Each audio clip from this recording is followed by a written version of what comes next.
menghadapi kejenuhan dalam beraktivitas sehari-hari.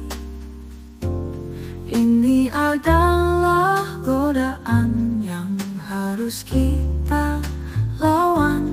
Kehidupan itu memang ada naik turunnya.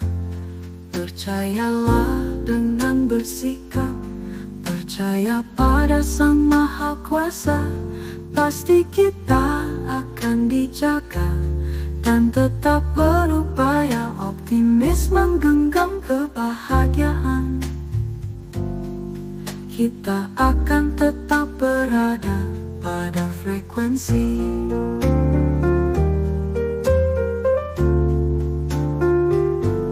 Di menggenggam kebahagiaan dan rasa syukur kita, dan menjaga segala kebaikan dengan semesta dan Yang Maha Kuasa.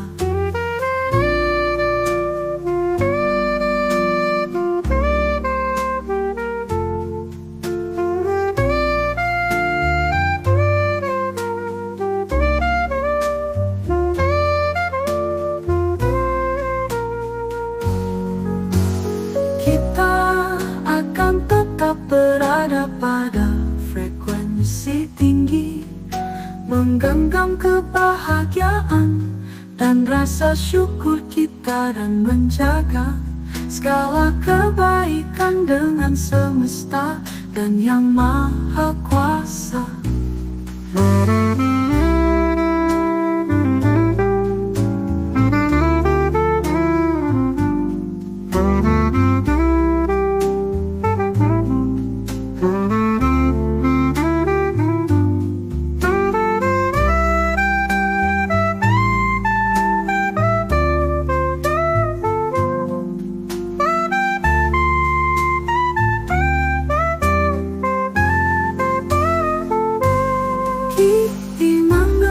Kebahagiaan dan rasa syukur kita, dan menjaga segala kebaikan dengan semesta dan Yang Maha Kuasa. Kita akan tetap berada pada frekuensi tinggi, menggenggam kebahagiaan dan rasa syukur kita, dan menjaga segala kebaikan dengan semesta dan Yang